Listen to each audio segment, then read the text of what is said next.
Bonjour, bonsoir tout le monde et bienvenue dans ce 93e épisode de l'ESM Made in France. Aujourd'hui, un petit épisode où on va parler surtout des sélections nationales à l'Eurovision, deux qui se sont passées samedi soir et des chansons qui ont été dévoilées. Pour m'accompagner, j'ai Adil. Bonsoir Adil. Bonsoir. Bonsoir Alexandre. Et bonsoir. Et donc on va commencer sans plus tarder avec le Norge Melody Grand Prix. Alors, c'est tenu samedi soir la deuxième hit du Norge Melody Grand Prix. Une hit qui a vu la qualification de Joan avec Echo in Meg, de Swing It avec Prohibition et de Elsie Bay avec Love You in a Dream. Qu'est-ce qu'on pense de la soirée et des résultats, Adil? J'avais pas regardé la soirée parce que voilà, j'étais en train de dormir, mais à part ça, je suis quand même agréablement surpris de la qualification de Prohibition. Et vu le live et vu que ça se démarquait dans le genre, je me suis dit ça peut passer. Hein. J-Boy, c'est normal. John, pareil. Et le reste, pareil. Voilà. Il n'y a pas de surprise. Alexandre? Avant de dire mon avis, je vais juste corriger la prononciation. Donc ça se prononce déjà, c'est le Norge Melody Grand Prix. Voilà, et ensuite c'est la chanson, c'est Erku Inimai. Ça se prononce. Très bien. Voilà. Je pose ma démission, je sors du podcast et tu reprends les rênes. Pas de souci. Non, je rigole. Reste, s'il te plaît. Du coup, résultat. Alors j'ai suivi à moitié encore une fois parce que, mais cette fois-ci, je suis un peu dégoûté parce que littéralement, j'étais en train de jouer à un jeu. Je dirais pas lequel, on s'en fiche. Mais voilà, et j'ai complètement oublié parce que j'étais un peu absorbé et au moment où je me suis rendu compte. Et que j'ai appuyé sur le player de NRK, Elsie était en train de chanter le début de sa chanson. Donc j'ai eu de la chance, je l'ai loupé, j'ai failli la louper. Performance que j'ai bien aimée, même si les gens, évidemment, comme l'an dernier, un peu, pas totalement à tort, hein. L'an dernier avait un peu gueulé sur sa performance qui était peut-être un peu trop simpliste, un peu trop safe. Cette année, c'est un peu du même style, mais moi, les gens disent qu'elle chante mal. C'est juste, je suis pas d'accord en fait. Genre, elle chante pas au maximum la chanson, mais elle chante bien en fait. Genre, il y a pas de débat à avoir là-dessus. Genre, Oui, puis la chanson, la chanson se prête pas forcément à avoir des effets de voix incroyables, hein. C'est une... oui, voilà. C'est juste qu'en fait, les gens sont un peu déçus qu'elle chante pas la whistle note, on va dire, pendant le solo du violon. Whistle note qu'on entend à peine d'ailleurs. Je l'avais même pas entendu la première fois que j'avais écouté la chanson. Donc voilà, c'est juste, selon moi, peut-être qu'il faut qu'elle soit un peu plus dynamique sur scène.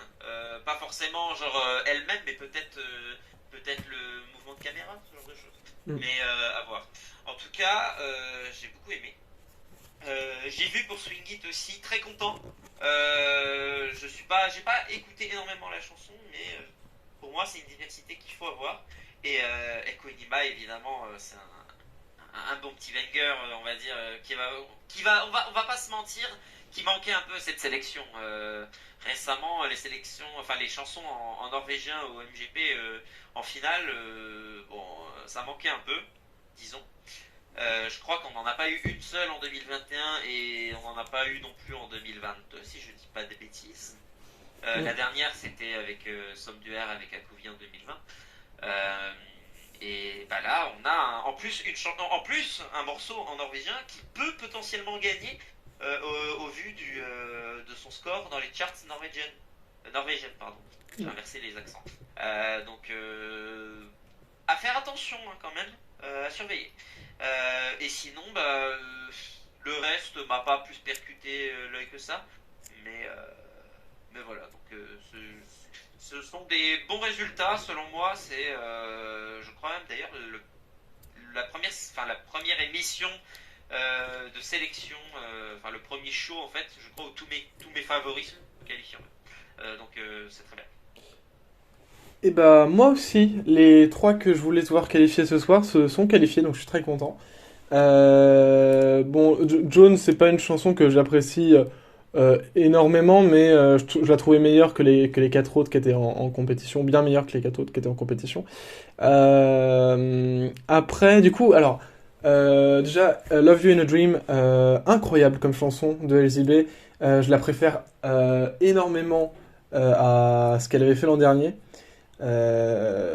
Et c'est une chanson que j'écoute beaucoup sur Spotify.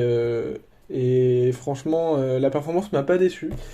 Et alors, quel bonheur de voir Swing It défier les bookmakers et se qualifier en finale. Quel bonheur! Parce que la chanson est incroyable, Prohibition. J'arrête pas de l'écouter en boucle. Elle est, le groupe déjà est attachant, mais c'est, je sais pas, cette chanson, elle a un truc, elle me donne le peps. Vraiment incroyable comme chanson. Et puis la performance n'a pas déçu non plus, et comme vous avez dit tous les deux, c'est différent par rapport à ce que propose le reste de la sélection, et ça fait du bien que ça se qualifie en finale. Et j'aimerais énormément qu'il gagne cette finale, même il y a peu de chance. Mais on peut y croire, hein. On va croiser les doigts. Et Gwen, qui n'a pas pu être présent aujourd'hui, a décidé enfin, nous a quand même laissé son opinion concernant cette soirée. Alors il nous dit, résultat logique, Elsie et John j'adorais beaucoup. J'aurais voulu Björn, mais Swing It, pourquoi pas, même si je ne les vois pas représenter la Norvège. On va passer à la Lituanie. Alors, aucun de nous trois n'a eu le temps de regarder les chansons de cette hit 1 du Pabandom Ishnauyo. On peut juste vous dire que parmi les 15 chansons les 15 artistes et chansons qui étaient proposées ce soir-là, les 10 qualifiés sont Ruta Mur avec Solo, Gabrielus Vagelis avec Shokmas, Allen et Chico avec Do You, Juste Crowyelité avec Need More Fun et pas ESC Need More Fun comme on a pu voir sur certains sites, Noy avec Destiny's Child, Paulina Pokštaitė avec Let Me Think About Me, Il Senso avec Sparnai, Joseph June avec Vakun, Baiba avec When the Light Goes Out, Lukne avec Paradise. Seulement Gwen du coup nous a laissé son opinion par rapport à la Lituanie. Alors pour lui c'est une série à oublier, même s'il y en a que deux. Ma favorite, Ice-T, Pile Velit, est passée à la trappe alors qu'elle avait une chanson magnifique et pleine d'émotions. Je ne comprends pas, c'est une injustice. Concernant Ruth Amur qui a fini première, elle a une très belle voix, très grave et très suave, mais je la préférais à l'Eurovision avec une autre chanson. Solo est trop oubliable pour le SC. On passe à Luden Musikin Kipailu, la sélection finlandaise qui a révélé durant cette semaine et la semaine dernière ces 7 chansons en compétition qui sont Benjamin avec Oidamut, Keira avec No Business on the Dance Floor, Kuma avec Ivoilmainen, Karia avec Cha Cha Cha, Alexandra avec Something to Lose, Potion Boys avec Sama Taivasta Kastotan et Robin Pakalen avec Girls Like You. Alexandre, qu'est-ce que tu penses de cette sélection? Encore une fois, une sélection vraiment diversifiée qui, selon moi, tient ses promesses. Alors, peut-être un peu moins intéressante que les deux dernières, mais globalement, on a toujours la même formule, une formule que je ne changerai pour rien au monde. Encore une fois, on a une majorité de chansons en finnois en langue nationale dans cette sélection, ce qui est extrêmement rare pour une sélection nordique, ça vaut le coup de le préciser. Et puis, on peut review les chansons une par une rapidement. Uli Voimainen de Puma, j'ai rien à dire dessus en vrai, déjà ça commence bien parce que c'est pas une mauvaise chanson, mais j'arrive pas à m'en souvenir. Des fois elle apparaît dans ma playlist et littéralement je l'oublie juste après. Donc voilà.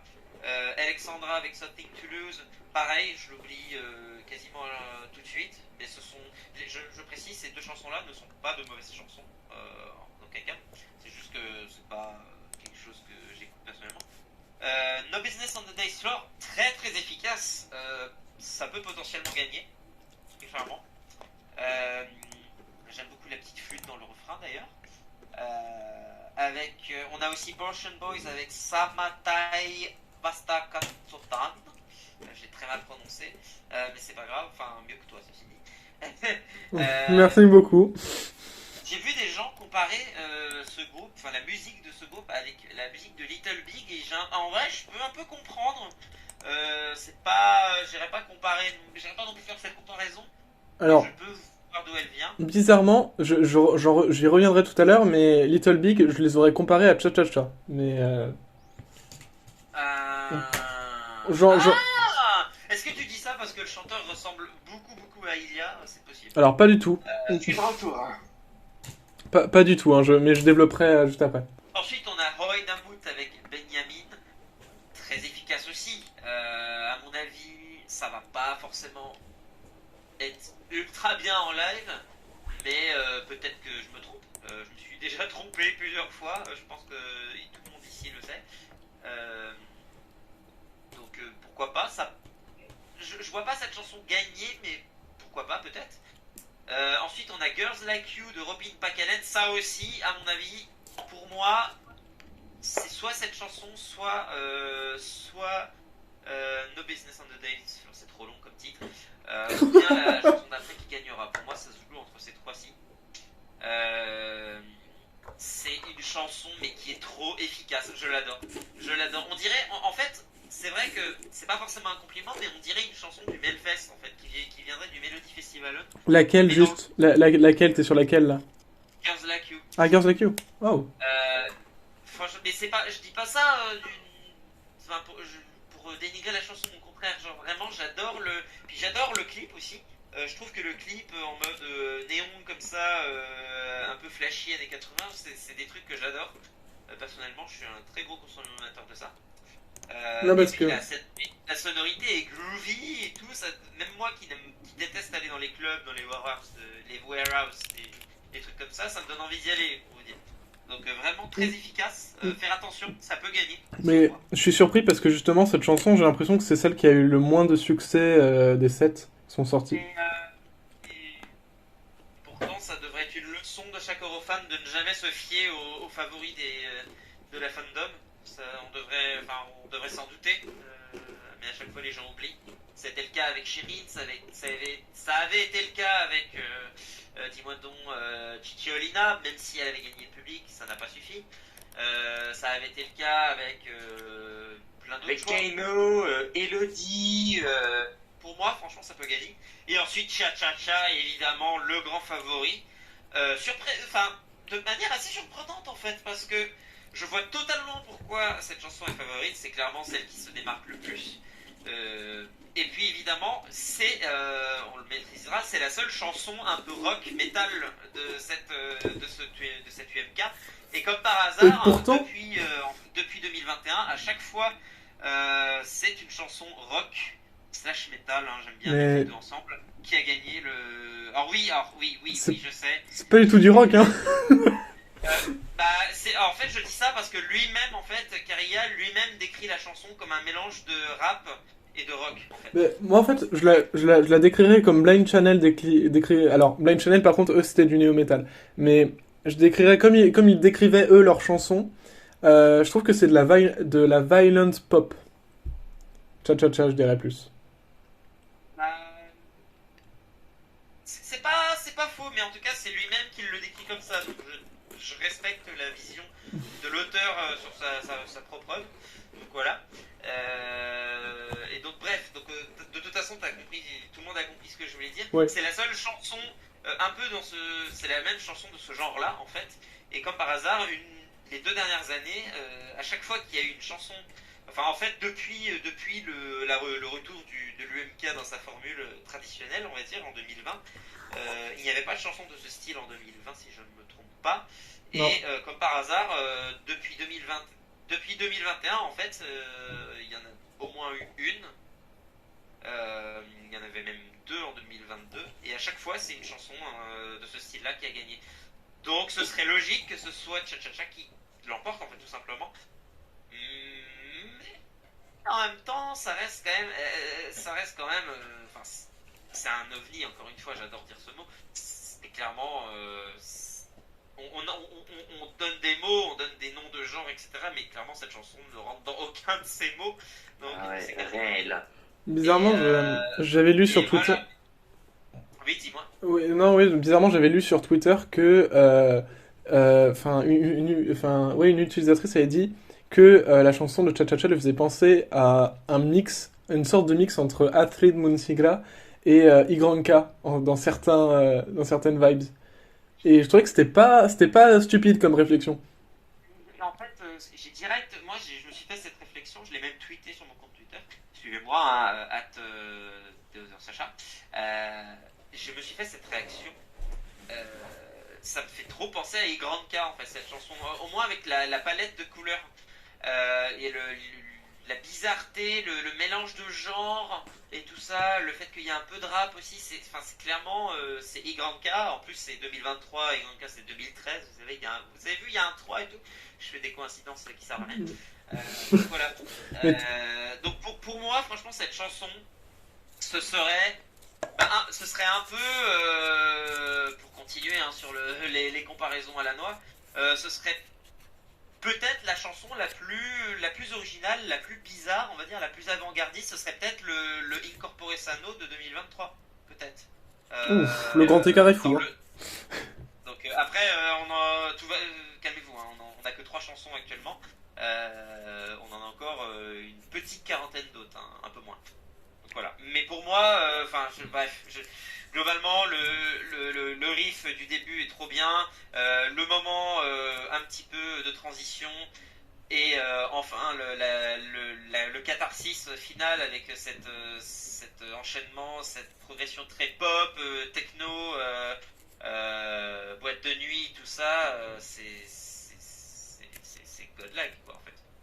C'est vraiment une expérience cette chanson. Donc à voir s'il arrive à chanter ça en live avec l'autotune, je me demande comment il va faire. C'est pour ça que c'est pas non plus sûr qui gagne, comme je l'ai déjà dit, je crois, je sais plus. Mais pour moi, c'est pas 100% sûr qu'il gagne. Mais on verra. Dans tous les cas, très bon candidat et très bonne sélection. Bah évidemment, comme d'hab, c'est un bon cru, un peu moins bon que les 2 dernières années précédentes, parce que quand même, la majorité des chansons étaient assez up-tempo. Seule la chanson de Alexandra est la seule balade dans le lot. Donc c'est un peu un avantage pour se démarquer au niveau du jury. Les publics, les connaissants. Ils vont être préférés de deux qui est Ocean Buzz, évidemment. Caria qui est la chanson qui est vraiment clivante. Et ceux qui détestent, il y a ceux qui adorent. Disons ceux qui détestent, je me fais un plaisir de les provoquer. Et mon troisième, c'est Bayaman avec Audamut.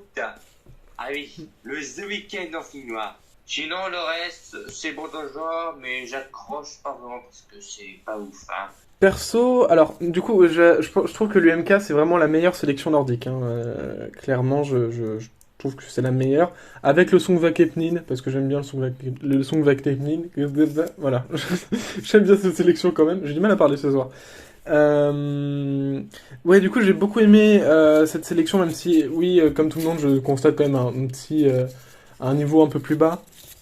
Il y a 3 chansons qui ont retenu mon attention. Oidamut de Benjamin, super chanson, c'est un petit peu le Kumayaba de cette année, j'ai trouvé. Ensuite, il y a la chanson d'Alexandra, Something to Lose, que j'ai trouvé du coup complètement en décalage par rapport aux autres, et mais vraiment très jolie dans ses paroles. Des lyrics super, très émouvants finalement. Et enfin, du coup, Alexandre en a déjà beaucoup parlé, mais Cha Cha Cha, quoi, j'ai tellement envie, alors ça coûte cher, hein, du coup je pense pas que j'irai, mais j'ai tellement envie d'aller à une pré-partie et d'aller crier Cha Cha Cha Cha Cha Cha Cha Cha. Donc avec toute la foule, ça va être fou. Hein. Tu as mis tout ton cœur sur cette performance. Hein. Ah oui, clairement. Mais mais je trouve que, je pense que si Cha Cha Cha est sélectionné à Liverpool, ça va être incroyable. Donc Donc franchement, j'ai très hâte. Alors au début, quand j'ai écouté Cha Cha Cha, j'avais adoré les 2 premières parties de la chanson, et la dernière partie, un peu techno, un peu pop, m'avait un peu déçu. Mais en fait, à force de l'écouter, en boucle, bah franchement, la partie pop, elle va super bien, la transition est super fluide, et et bah c'est trop bien quoi. Et je pense que à l'instar de Blind Channel et de D'Erasmus, je pense que s'il fait un bon live, comment il s'appelle, Jakaria, bah, je pense qu'il va gagner avec un télévote très largement supérieur aux autres. Et enfin, Gwen nous a laissé son avis concernant l'UMK 2023. Il trouve que le niveau est plus bas que l'année dernière, même si la qualité des chansons n'est pas si mauvaise que ça. Pour lui, la victoire va se jouer entre Benjamin et Karia. Les connaissant, les Finlandais, ils sont capables d'envoyer Cha Cha Cha sans hésiter. On va passer à la Moldavie qui a révélé ses 37 chansons en compétition pour Etapa Națională, qui vont passer les auditions. À notre grand regret, pas de Miss Katy Love. Donc j'ai décidé de boycott la sélection. C'est une blague, j'ai juste pas eu le temps. Adil, qu'as-tu pensé des chansons que tu as un peu écoutées apparemment? Je suis content qu'on n'ait pas eu Miss Katy Love. Mais bon, à part ça, je retiens Formatia, Vele, Down and Down, Azur, et évidemment Sunstrong Project avec Yumi Momi. Bon, vraiment un boulevard devant eux. Hein. Et on retiendra aussi, alors j'ai pas encore écouté, hein, mais on retiendra aussi la présence de Sacha Bonibov, toujours présent à la sélection moldave. Je le peux pas le mériter. Oui, il a fait des trucs pas très... Miss Katy Love, hein. Sacha Bonibov, il a pas fait des trucs très très sains, disons. Oui. Enfin voilà. Mais je pense que je vais me faire une petite session d'écoute de la sélection moldave, juste pour le bonheur des oreilles. Et on va conclure cet épisode 93 avec la sélection du Dansk Melody Grand Prix qui ont révélé leurs 8 chansons en compétition.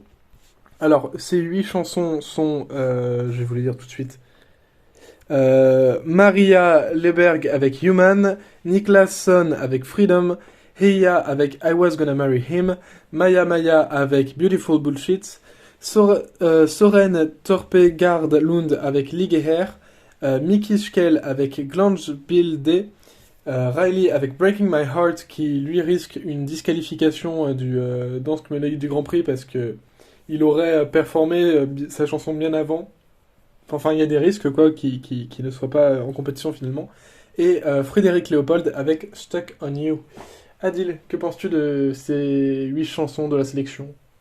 J'ai un peu écouté, comme d'hab, ils vont acte de présence, rien de plus. Enfin, il peut s'en sortir avec Niklas Son avec Freedom, mais bon, c'est vrai que la tendance à envoyer du rock risque d'être un peu passée de mode. Mais bon, quand sera-t-il de la diversité musicale dans l'Eurovision, tenterait de faire ses preuves. Hein. Voilà. Alors, moi j'ai trouvé que c'était pas aussi mauvais et oubliable que les 2 dernières années. J'ai trouvé au contraire quelques chansons qui m'ont plutôt plu. 3 chansons, à vrai dire, qui m'ont plutôt plu. Donc déjà la chanson d'Eya, I Was Gonna Marry Him, donc les 2 jumelles qui sont dano-islandaises, je pense qu'on dit comme ça. Qui est franchement une chanson plutôt sympa à écouter.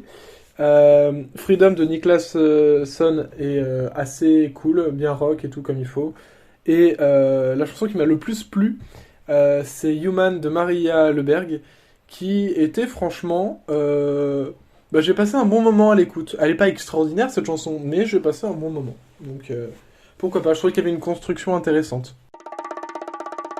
Et ainsi conclut du coup le 93e épisode de l'ESC Made in France. Merci à tous de nous avoir suivis jusque-là. Merci Adil d'avoir été là. Merci beaucoup. Merci Alexandre. Mais de rien. On est disponible sur Spotify, sur Deezer, sur Apple Podcast, sur Google Podcast, sur Samsung Podcast, sur Acast, sur TuneIn et bien évidemment sur YouTube. On se retrouve très prochainement pour de prochaines émissions et pour l'épisode 94. Merci à tous de nous avoir suivis. Bye bye. Allez, ciao, bonsoir.